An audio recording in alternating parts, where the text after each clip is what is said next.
नमस्कार दर्शकों, आप देख रहे हैं रायचूर संदेश। नीट परीक्षा प्रश्न पत्र लीक मामले को लेकर कांग्रेस ने केंद्र सरकार के खिलाफ बड़ा आंदोलन शुरू करने का ऐलान किया है।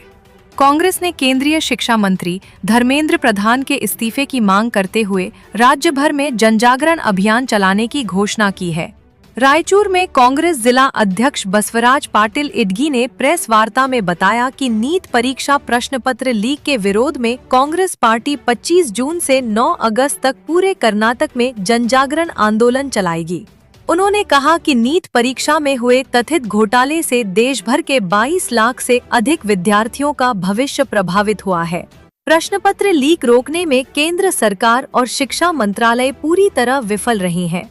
कांग्रेस ने केंद्रीय शिक्षा मंत्री धर्मेंद्र प्रधान से नैतिक जिम्मेदारी लेते हुए इस्तीफा देने की मांग की है। पार्टी का आरोप है कि इस मामले के पीछे शिक्षा माफिया का हाथ हो सकता है, इसलिए पूरे मामले की निष्पक्ष और व्यापक जांच कराई जानी चाहिए।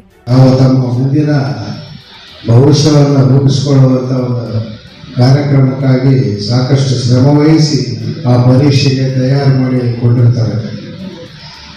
ಆ ಪರೀಕ್ಷೆಗಳು ಸರಿಯಾಗಿ ಆದರೆ ಮಾತ್ರ ಅವರಿಗೆ ಭವಿಷ್ಯದಲ್ಲಿ ಹೆಚ್ಚಿನ ಒಂದು ಅವಕಾಶ ಸಿಗುತ್ತದೆ. ಆದರೆ ಕೇಂದ್ರ ಸರ್ಕಾರ ಇವತ್ತು ಈ ಪ್ರಶ್ನೆ ಪತ್ರಿಕೆಯ ನೀಟ್ ಪರೀಕ್ಷೆಯನ್ನು ಕಂಡಕ್ಟ್ ಮಾಡುವಲ್ಲಿ ವಿಫಲಗೊಂಡು ಸಾಕಷ್ಟು ನಮ್ಮ ದೇಶದ ಸುಮಾರು 22 ಲಕ್ಷಕ್ಕೂ ಅಧಿಕ ವಿದ್ಯಾರ್ಥಿಗಳಿಗೆ ತೊಂದರೆಯನ್ನು ಉಂಟು ಮಾಡತಕ್ಕಂಥ ಕೆಲಸ ಇವತ್ತು ಆಗಿದೆ. ಇದು ಬಹಳ ಘೋರ ಅಪರಾಧ. ಯಾಕಂದರೆ ಒಬ್ಬ ವಿದ್ಯಾರ್ಥಿ ಬಹಳ ಕಷ್ಟಪಟ್ಟು ಅವನು ಓದಿ ಆ ಸಮಯಕ್ಕೆ ಸರಿಯಾಗಿ ಅವ್ರು ನೀಟ್ ಪರೀಕ್ಷೆ ಬರೆದಿದ್ದರೆ ಅವನ ಮನಸ್ಸಿಗೆ ದಾಸಿ ಆಗ್ತಕ್ಕಂಥದ್ದಾಗ್ತದೆ. ಇವತ್ತೇನಪ್ಪ ಅಂದ್ರೆ ಅದರ ಜವಾಬ್ದಾರಿ ಹೊತ್ತಂತ ಕೇಂದ್ರ ಶಿಕ್ಷಣ ಮಂತ್ರಿಗಳು ಅವರು ಸರಿಯಾಗಿ ನಿರ್ವಹಣೆ ಮಾಡದ ಕಾರಣ ಇವತ್ತು ಇಂಥ ಪತ್ರಿಕೆ ಸೋರಿಕೆ ಆಗ್ತಕ್ಕಂಥದ್ದು ಇವತ್ತು ಕಂಡು ಬಂದಿದೆ. ಕೇವಲ ಇದು ಸಾಮಾನ್ಯ ರದ್ದತಿ ಅಲ್ಲ, ಇದು ವೈದ್ಯಕೀಯ ಶಿಕ್ಷಣ ಆಕಾಂಕ್ಷಿಗಳ ಭವಿಷ್ಯವನ್ನು ಅನಿಶ್ಚಿತತೆ ಮತ್ತು ಆತಂಕಕ್ಕೆ ತಳ್ಳಿ ಹಾಕಿದೆ.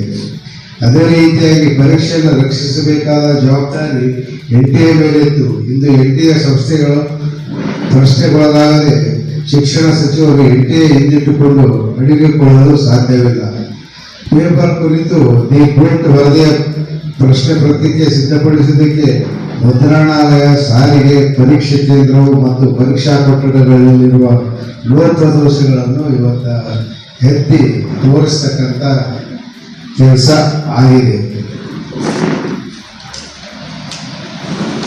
ಇದೇ ರೀತಿಯಲ್ಲಿ ಇವತ್ತ ಈ ಮಾದರಿಯನ್ನು ಜೈಲ್ ಬೇಲ್ ಫಿರ್ ಖೇಲ್ ಎಂಬ ಒಂದು ಆಟವಾಗಿ ವಿವರಿಸಿದ್ದಾರೆ. ಇವತ್ತ ಇಂಡಿಯಾ ಟುಡೇ ಸ್ಟ್ರಿಂಗ್ ಆಪರೇಷನ್ ಪ್ರಕಾರ ಜೈಲ್ ಬೇಲ್ ಫಿರ್ ಖೇಲ್ ಎಂಬ ಒಂದು ಇದನ್ನು ಅವರು ಘೋಷಿಸಿದ್ದಾರೆ.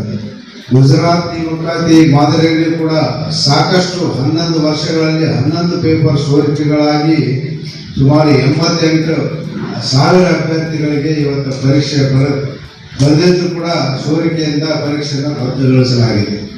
ಸರ್ಕಾರ ವಿದ್ಯಾರ್ಥಿಗಳಿಗೆ ಕಷ್ಟಪಟ್ಟು ಓದಲು ಹೇಳುತ್ತದೆ, ಆದರೆ ಅದಕ್ಕೆ ಒಂದು ಪ್ರಶ್ನೆ ಪತ್ರಿಕೆ ರಕ್ಷಿಸಲು ಸಾಧ್ಯವಾಗುತ್ತಿಲ್ಲ. ಇದು ಪೇಪರ್ ಸೋರಿಕೆ ಅಲ್ಲ, ಇದು ಭವಿಷ್ಯದ ಸೋರಿಕೆ. ಇದು ಪರೀಕ್ಷಾ ಸುಧಾರಣೆ ಅಲ್ಲ, ಇದು ಪರೀಕ್ಷಾ ವಂಚನೆ ಅಂತೇಳಿ ಎಲ್ಲರೂ ಭಾವಿಸ್ತಕ್ಕಂಥದ್ದಾಗಿದೆ. ನಮ್ಮ ಪಕ್ಷದ ಬೇಡಿಕೆಗಳು ಶಿಕ್ಷಣ ಸಚಿವರು ತಕ್ಷಣ ರಾಜೀನಾಮೆ ನೀಡಬೇಕು. ಪೇಪರ್ ಸೋರಿಕೆಯ ಮಾಫಿಯಾ ಜೊತೆಗಿನ ಅವರ ಸಂಪರ್ಕಗಳನ್ನು ಮತ್ತು ವೆಂಡರ್ಗಳ ಅಧಿಕಾರಿಗಳು ಹಾಗೂ ರಾಜಕೀಯ ರಕ್ಷಣಾ ಜಾಲಗಳೊಂದಿಗೆ ಸಂಭಾವನೆಯ ಲಿಂಕ್ಗಳ ಬಗ್ಗೆ ತನಿಖೆಯಾಗಬೇಕು. ಪರೀಕ್ಷಾ ವ್ಯವಸ್ಥೆಯನ್ನು ಸಂಪೂರ್ಣವಾಗಿ ಸುಧಾರಿಸಬೇಕು. ಪ್ರಶ್ನೆ ಪತ್ರಿಕೆ ಸಿದ್ಧಪಡಿಸುವಿಕೆ, ಮುದ್ರಣ, ಸಾರಿಗೆ, ಪರೀಕ್ಷೆ ಕೇಂದ್ರಗಳು, ಡಿಜಿಟಲ್ ವ್ಯವಸ್ಥೆಗಳು ಮತ್ತು ವೆಂಡರ್ ಒಪ್ಪಂದಗಳನ್ನು ಆಡಿಟ್ ತಪಾಸಣೆ ಮಾಡಬೇಕು. ಇನ್ನು ಮುಂದೆ ಯಾವುದೇ ಪೇಪರ್ ಸೋರಿಕೆ ಆಗಬಾರದು. ನಿಗದಿತ ವಾರ್ಷಿಕ ಪರೀಕ್ಷೆ ಮತ್ತು ನೇಮಕಾತಿ ಕ್ಯಾಲೆಂಡರ್ ಅನ್ನು ಕಡ್ಡಾಯವಾಗಿ ಜಾರಿಗೊಳಿಸಬೇಕು. ಪರೀಕ್ಷಾ ದಿನಾಂಕಗಳು ಫಲಿತಾಂಶ ದಿನಾಂಕಗಳು ಮತ್ತು ಉದ್ಯೋಗ ಸೇರುವ ಸಮಯ ವೇಳಾಪಟ್ಟಿಯನ್ನು ಮೊದಲೇ ಘೋಷಿಸಬೇಕೆಂದು ಮತ್ತು ಅದನ್ನು ಕಟ್ಟುನಿಟ್ಟಾಗಿ ಪಾಲಿಸಬೇಕೆಂದು ನಮ್ಮ ಪಕ್ಷ ಬೇಡಿಕೆಯನ್ನು ಇಟ್ಟಿದೆ.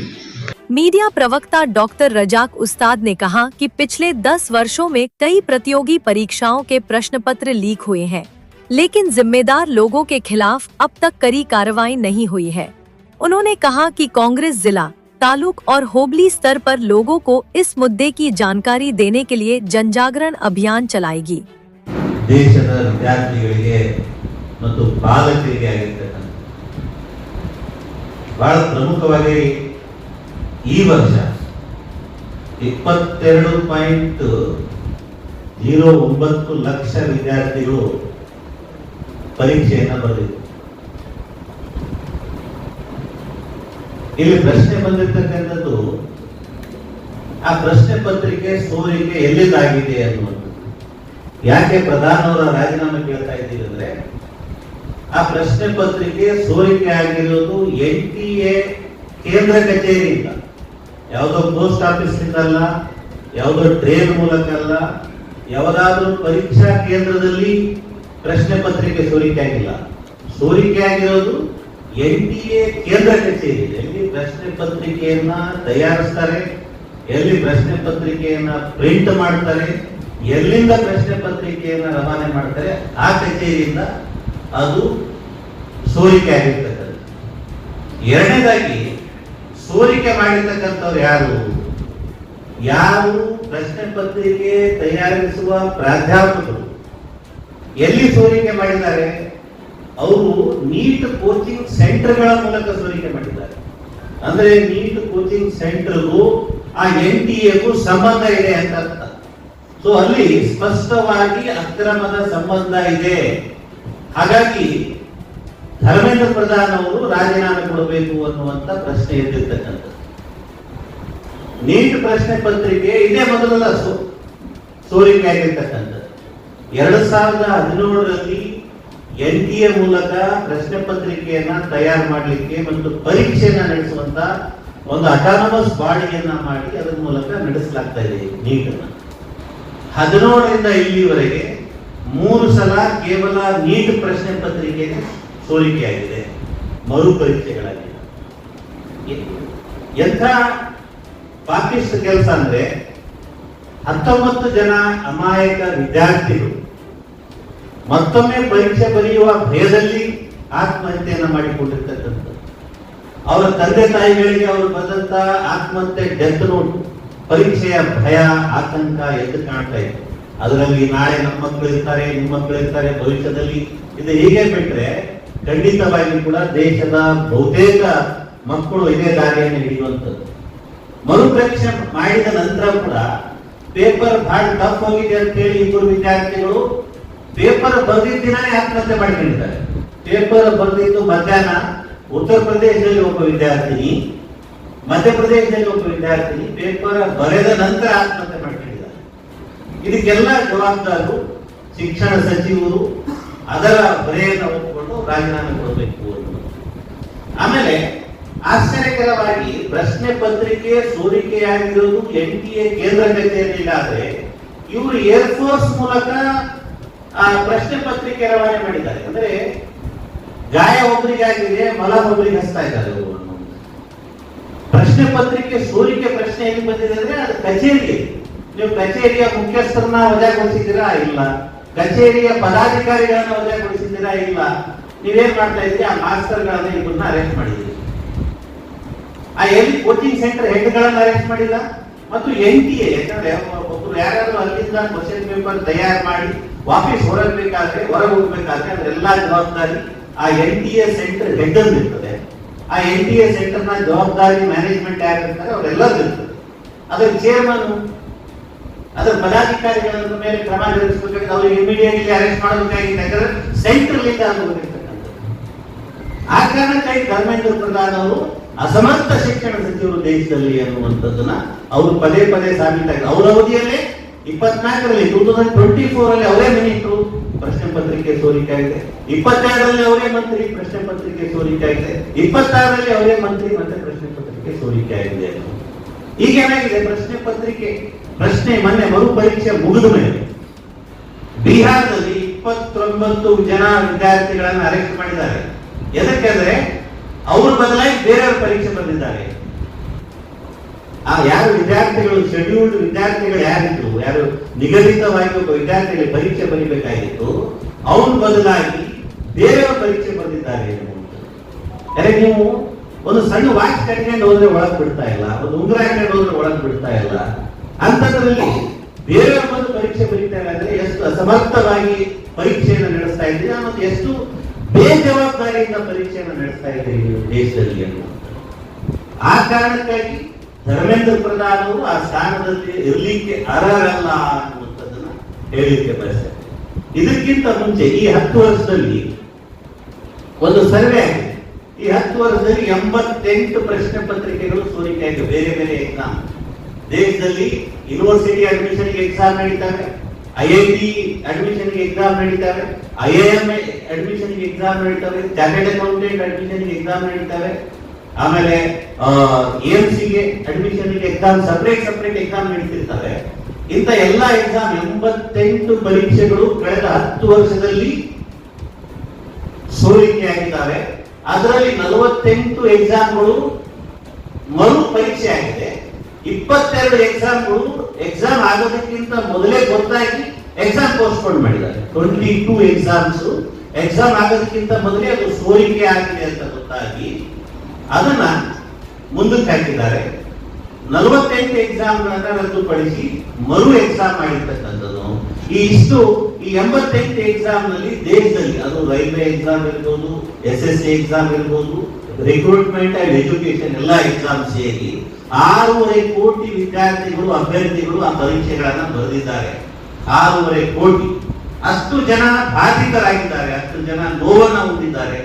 ಮತ್ತೆ ಮತ್ತೆ ಎಕ್ಸಾಮ್ ಸೆಂಟರ್ಗೆ ಹೋಗ್ಬೇಕು, ಬರೀಬೇಕು. ಅವ್ರು ಯಾರು ಬೆಂಗಳೂರಲ್ಲಿ ಸೆಂಟರ್ ಕೊಟ್ಟಿರ್ತಾರೆ ಹೋಗಿ ಬಂದು ಬರೀಬೇಕು, ಅವ್ರು ಯಾರು ಗುಲ್ಬರ್ಗದಲ್ಲಿ ಸೆಂಟರ್ ಕೊಟ್ಟಿರ್ತಾರೆ ಅಲ್ಲಿ ಹೋಗಿ ಬಂದು ಬರೀಬೇಕು. ಇದೆಲ್ಲ ತೊಂದರೆ ಕೊಡ್ತಕ್ಕಂಥ ಮತ್ತು ಅಸಮರ್ಪಕ ವ್ಯವಸ್ಥೆಯ ಅಡಿಯಲ್ಲಿ ಇದಾಗಿರ್ತಕ್ಕಂಥದ್ದು ಅಂತ ಒಂದು ಸ್ಟಿಂಗ್ ಆಪರೇಷನ್ ಆಗಿದೆ.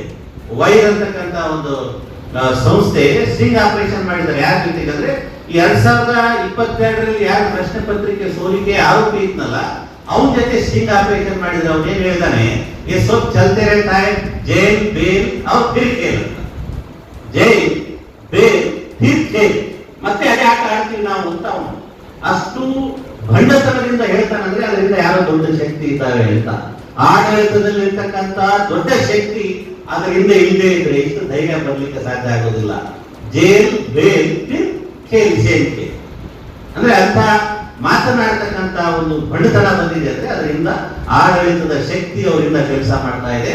ಇವರೆಲ್ಲ ಶಾಮೀಲಾಗಿ ಈ ಪರೀಕ್ಷಾ ಅವ್ಯವಹಾರಗಳನ್ನ ಮಾಡ್ತಾ ಇದ್ದಾರೆ ಅನ್ನುವಂಥದ್ದು ನಮ್ಮ ಪಕ್ಷದ ಸ್ಪಷ್ಟ ನಿಲುವಾಗಿದೆ. ಆ ನಿಟ್ಟಿನಲ್ಲಿ ಜೂನ್ 25ರಿಂದ ಹಿಡಿದು